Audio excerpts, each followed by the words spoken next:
इसलिए हम आपको बहुत सावध होना है।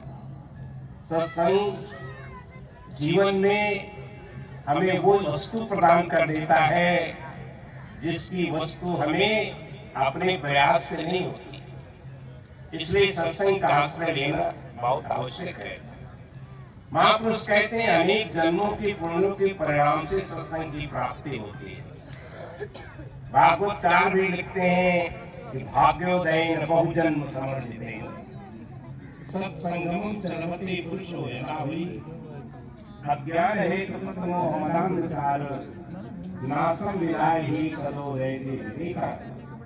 बोले अनंत जन्मों के पुण्यों के परिणाम से जीव को सत्संग की प्राप्ति होती है। बोले सत्संग क्या करता है?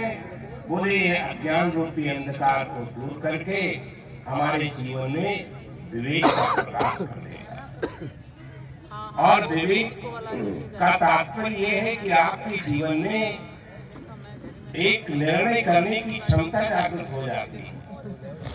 आपके लिए क्या उपयोगी है और आपके लिए क्या उपयोगी नहीं है, ये निश्चय आप कर पाते हैं जब आप महापुरुषों के सत्संग शास्त्रों का संग करते हैं, तो आपको इसका ज्ञान हो जाता है। हमारे मानस में तो गोस्वामी जी महाराज यहाँ लिखते हैं, बिन सत्संग विवेक न होई, राम कृपा बिन सुलभो न सोई।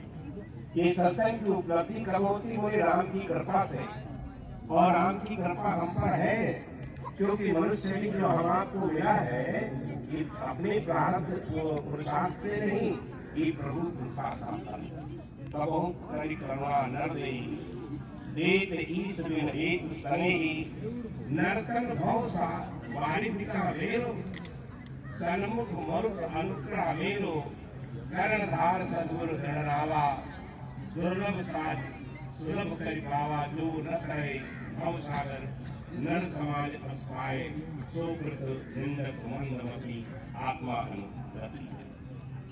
कोई इतना सारा बालक बनने के बाद भी यदि हम अपने आप कल्याण के संदर्भ में प्रयास नहीं कर पाते हैं तो फिर ये हमारा जीवन पुनरपि जननम पुनरपि मरणम पुनरपि जननी जठरे शयनम ये संसारे फल विस्तारे कृपया पारे पाहि मुरारे हरि गोविंदम गोविंदम हरि बोल। अगर हम असावधान हो गए, अगर हमने आलस्य और प्रमाद में जीवन के बहुमूल्य क्षणों को व्यर्थ में गंवा दिया तो निश्चित रूप में हमें इस संसार में बार बार आने के लिए विवश होना पड़ेगा। इसलिए समय बड़ा मूल्यवान है और जो समय की कीमत नहीं करता है ना, उसे अंत में पछताना पड़ता है। समय तेजी से भाग रहा है, समय किसी की प्रतीक्षा नहीं करता और बीता हुआ समय कभी लौटता नहीं। कई बार गंगा किनारे आने वाले भक्त जन गंगा जी में डुबकी लगाते हैं तो उन्हें लगता है कि ये वही गंगा जी है जिसमें हम पिछले वर्ष आकर के डुबकी लगाई थी, लेकिन नहीं।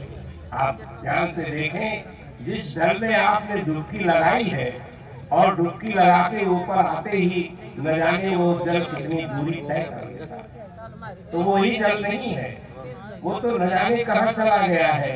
हमें आपको लगता ही है। इसी तरह तेजी से ये जीवन के अमूल्य क्षण तेजी से भाग रहे हैं। अब आपको सावधान होना है। और कई बार लोग कहते हैं साहब आत्म कल्याण के लिए, भजन के लिए, भक्ति के लिए अभी तो बहुत बड़ा जीवन है।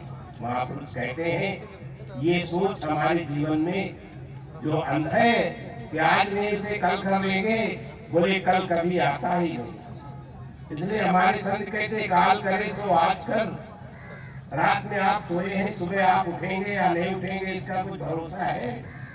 मानव जीवन जहाँ इसकी विशेषताएं शास्त्रों ने कही है, दुर्लभो मानसो देहो देहिनाम क्षण भूंगा तत्रापि दुर्लभम मन्ये वैकुंठ प्रिय दर्शनम। बोले अत्यंत दुर्लभ है और दुर्लभ मानव शरीर परमात्मा की कृपा से हम आपको सुलभ हो गया है। तो सुलभ हुआ है तो इसका कोई विशेष प्रयोजन है?